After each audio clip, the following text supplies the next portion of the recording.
Oke, teman-teman. Kemarin kan saya sarankan untuk teman-teman yang dirasa burungnya itu sulit untuk dapatkan birahi dan burungnya tidak gacor. Saya berikan tips untuk memberikan metabolis. Ya. Di situ ada beberapa komen yang menanyakan apakah metabolis itu aman. Dan saya sudah menerangkan ya, bagaimana sih mengaplikasikan metabolis ini supaya efektif dan juga aman. Ya. Di situ saya katakan, teman-teman, metabolis itu suatu bentuk upaya aja ya untuk mendongkrak birahi burung kita. Jadi fungsinya pemberian metabolis ini hanya untuk sampai dia dapatkan birahi. Kalau burung itu sudah dapatkan birahi, ya sudah, hentikan pemakaian metabolis ini. Nah, melihatnya gimana? Burung itu ada birahi atau tidak? Ya tentu saja burung yang birahi itu pasti gacor. Untuk umumnya burung, teman-teman ya. Ya, beda cerita kalau kita bicara tentang burung yang memang karakternya tidak gacor. Tapi kalau untuk umumnya burung murai batu, kalau dia punya birahi pasti dia akan gacor. Jelas teman-teman ya. Jadi kalau teman-teman mau kasih metabolis, teman-teman hentikan saat burung sudah dirasa dapat birahi dan burung sudah gacor. Umumnya burung ya, yang untuk burung sehat nih, pastol udah mentok nih ya, udah ada jemuran, tapi kok dia nggak gacor-gacor, burungnya nggak dapat birahi.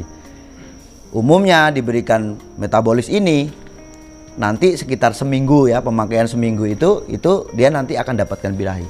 Begitu juga untuk burung yang setelah mabung nih, udah mulai ada rawatan, tapi kok dia nggak dapat birahi. Ya, kalau sudah dirawat, udah ada penjemuran, sebenarnya fisiknya itu udah bagus teman-teman. Ada pemulihan di fisik.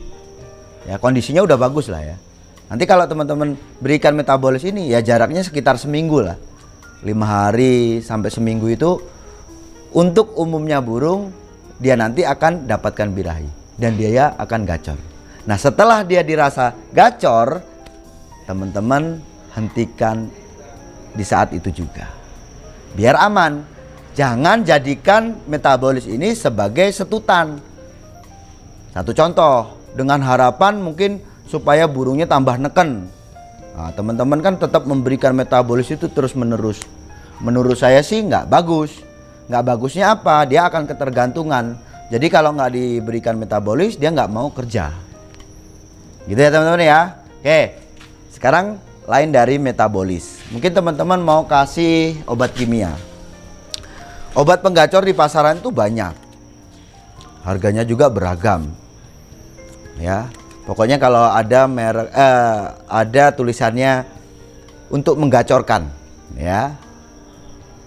Untuk menaikkan birahi itu jelas teman-teman ya. Jadi fungsinya memang obat kimia itu juga untuk menaikkan birahi. Nah, cuman kalau teman-teman tanya saya nggak suka pakai obat kimia. Karena apa teman-teman? Pasti nanti ada dampaknya. Gitu ya. Nah, oke. Selain obat kimia dan juga metabolis, teman-teman kalau mau pakai suplemen lain juga ada. Ya seperti minyak ikan. Ya yang sering saya sarankan kan minyak ikan. Memang minyak ikan ini tidak signifikan teman-teman ya, terus diberikan dalam waktu seminggu terus ada reaksinya gitu ya. Jarang. Minyak ikan itu memang butuh proses. Tapi juga minyak ikan itu bisa dan efektif untuk menaikkan birahi, dan kelebihan dia itu apa teman-teman, juga bisa untuk menstabilkan birahi. Untuk beberapa burung ya seperti mana Casper itu juga kan sesekali diberikan minyak ikan. Itu juga untuk menambah tenaga burung, stamina burung itu juga bagus. Ya, kalau kita berikan minyak ikan. Oke, kalau minyak ikan mungkin teman-teman masih ragu. Yang lain apa? Teman-teman bisa berikan minyak fumain. Minyak fumain ini, kalau fumain ini teman-teman ya sebenarnya hal yang nggak aneh ya untuk pemain-pemain seperti mana lagbed dan kenari. Pemain lagbed dan kenari itu kalau pengen naikkan birahi burungnya juga banyak yang memberikan fumain. Kalau lovebird dan kenari itu kan rata-rata kan biji teman-teman ya, biji fumain itu. Nah sekarang ini kan udah modern, ada produsen-produsen yang udah bikin minyak fumain. Nah itu juga bisa kita berikan ke murai batu, yang fungsinya juga untuk menaikkan birahi. Selain fumain ada lagi yaitu minyak niger atau jinten hitam itu teman-teman. Itu juga bisa ya. Sekarang ada lagi nih teman-teman yang menanyakan, Mas, burung saya tak kasih minyak ya kan karena metabolis minyak fumain, minyak niger, minyak ikan itu kan berbentuk minyak teman-teman ya. Ada yang mengatakan burungnya akhirnya nggak doyan sama jangkriknya. Jangkriknya yang disuntik itu tidak dimakan. Saya kan sudah kasih contoh ya, bagaimana sih mengaplikasikan jenis minyak-minyak ini tadi ke burung ya, dengan cara disuntikan ke jangkrik. Dan saat kita suntikan ke jangkrik ini, teman-teman ya jangan aji mumpung. Wah, terus berharapan kalau diberikan banyak nanti dia akan lebih cepat reaksinya. Jangan seperti itu, karena nanti kalau terlalu banyak, akhirnya apa? Burungnya malah nggak doyan. Karena kalau terlalu banyak, karena ini sifatnya minyak, dia pasti akan terlumuri oleh minyak. Memang ada burung yang tidak doyan akhirnya teman-teman ya, karena ada minyak itu tadi. Ya, nah maka berikan itu hanya secukupnya dan jangan sampai dia pecah atau sampai melumuri jangkrik itu. Yalah, mungkin teman-teman nggak bisa nih mengaplikasikan pakai yang jenis-jenis minyak ini tadi. Teman-teman pakai jenis minyak nggak bisa, pakai obat kimia nggak bisa. Ada tips lain nih teman-teman. Ya, cara lain untuk menaikkan birahi burung yaitu memberikan telur puyuh. Telur puyuh ini bukan dalam keadaan matang teman-teman ya, kita berikan ke burung. Nah telur puyuh ini teman-teman berikan dalam keadaan mentah. Gimana caranya? Telur puyuh teman-teman kocok, campur tuh ya biar nyampur antara putih sama kuningnya. Setelah itu ambil disepet ya, disuntik, teman-teman suntikan ke jangkrik. Kalau itu sampai terlalu banyak pun, sepengalaman saya, beda dengan minyak-minyak ini tadi teman-teman ya, kalau telur puyuh ini burung tetap mau makan gitu ya, burung tetap mau makan. Jadi teman-teman silahkan nanti suntikan. Cuman nggak efektifnya apa, kan kalau udah kita kocok, udah kita buka dari kita pecah dari telur itu teman-teman, ini kan pasti basi ya kan, pasti basi ya, ini nggak efektifnya. Cuman kalau teman-teman tidak keberatan ya ini nggak apa-apa. Ini juga bisa untuk menaikkan birahi.